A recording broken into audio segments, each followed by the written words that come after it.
आज मी इथे काशी कोहळ्याचे बोंड बनवलेले आहे। काशी कोहळं काय ते समोर सांगणार, तर वेळ न गमावता रेसिपीला सुरुवात करूया। सुरुवात करण्याआधी तुम्ही जर ही रेसिपी फेसबुकवर बघत असाल तर माझ्या पेजला फॉलो करा आणि यूट्यूबवर बघत असाल तर माझ्या चॅनलला सबस्क्राईब करा। त्याचबरोबर लाईक, शेअर आणि कमेंट नक्की करा आणि व्हिडिओ पूर्ण बघा।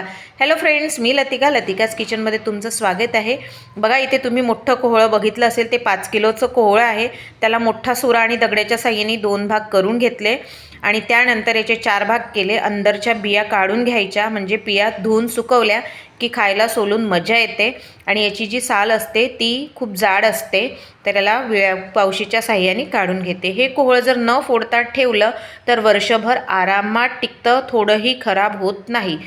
तर याची साल खूप जाड असते, तर आम्ही याची बघा पूर्ण साल काढून घेते। बिया पण वेगळ्या करून घेतल्या, पूर्ण साल काढून झालेली आहे। बघा, मोठ्या गंजाने गंजभर आहे। साधारणतः या गंजात 3 किलोची भाजी होते, तेवढ्या गंजभर कोहळं झालेलं आहे। तर आता याला किसून घ्यायचे। तुम्ही किसण्याऐवजी बारीक बारीक पीसेससुद्धा करून शिजवू शकता, पण आम्ही इथे किसलेलं आहे। आळीपाळीने किसलेलं आहे, कारण की 5 किलोचं कोहळं आहे। किसता किसता हात दुखतात, म्हणून माझी आई, माझ्या वहिनींनी आणि मी मिळून आम्ही हे कोहळं किसलेलं आहे। तर इथे अर्ध कोहळं जेमतेम किसून झालेलं आहे आणि बाकीचं कोहळं उरलं आहे, ते सुद्धा आता किसणार। बघा, इथे कुकरमध्ये तो किस आहे तो घालून घेणार आणि बाकीचं जे कोहळं आहे ते किसून घेणार। कोहळ्याला शिरल्यानंतर, साल काढल्यानंतर धुवून घ्यायचं आणि मगच किसायचं। तर आता इथे पूर्ण किसून झालेलं आहे। कुकरमध्ये पूर्ण किस घातलेला आहे कोहळ्याचा। बघा, रंग किती सुंदर आहे, आतमधून एकदम ऑरेंज कलरचा।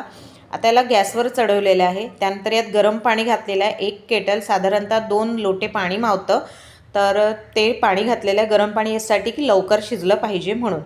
तर आता कुकरचं झाकण लावून घेतलं, 4 शिट्ट्या येऊ द्यायच्या। 4 शिट्ट्या आल्या की कुकरला थंड करायचं। थंड झाल्यावर झाकण उघडून घ्यायचं आणि थोडंसं घोटून घ्यायचं। ऑलरेडी किस केला आहे, त्यामुळे आपल्याला जास्त बारीक करायची भानगड नसते।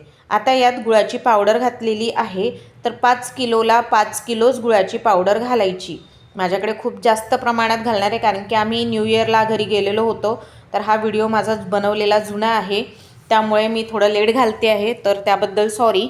तर 5 किलोला 5 किलो एवढीच गूळ घातलेली आहे। तुम्ही गुळाऐवजी साखरसुद्धा घालू शकता, कारण की यात गव्हाचं पीठ जातं, तर जास्त गोड किंवा हे नको व्हायला, म्हणून प्रमाण हे अगदी साजेसं आहे, अगदी प्रमाणात आहेत। तर इथे बघा, गूळ घातल्यानंतर छान शिजू दिले। बघा किती छान मस्त। तुम्ही असं सुद्धा खाऊ शकता, चवीला खूप छान लागते असंसुद्धा। आम्ही असंसुद्धा वाट्यांमध्ये घेऊन खाल्लेलं आहे आज। त्यानंतर बघा, छान शिजलेलं आहे। आता यात गव्हाचं पीठ घालणार। गव्हाचं पीठ लागेल तेवढं घालायचं, एकदम जास्त घालायचं नाही, नाहीतर ते गव्हाच्या पिठाचेच बोंड वाटतात म्हणून। तर इथे 5 किलोला जेवढं सारण झालेलं, 5 किलो गूळ, 5 किलो गुळाची पावडर, 5 किलो कोहळं, याला साधारणतः 3 शेर कणिक घातलेली आहे, म्हणजे कोहळ्याची सुद्धा चव आली पाहिजे। त्यानंतर मिक्स करून थोडंसं गॅसवर ठेवलेलं आहे, गरम करून घेतलेलं आहे। त्यानंतर थोडंसं कोमट झालं, म्हणजे हात लावणं एवढं, की कोपरमध्ये काढून अजून थंड होऊ देणार आणि छान रगडून घेणार, म्हणजे एकत्र एकजीव करणार त्याला छान मस्तपैकी। बघा कसं एकत्र करणं सुरू आहे। इकडे एक जण एकत्र करत आहे, दुसरीकडे दुसरे जण बोंड करायला घेतले आहे। असे हे बोंड करतात, चवीला खूप छान लागतात। ही गावाकडची पद्धत आहे।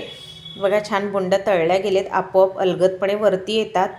बघा, मस्त असे आले आहे आणि बोंड सगळे तयार आहे। वाट्यात आमच्याकडे बोंड उरत नाही, जिकडे तळल्या गेले की तिकडे खाणं सुरू आहे, त्यामुळे बोंड काही उरलेले नाहीत।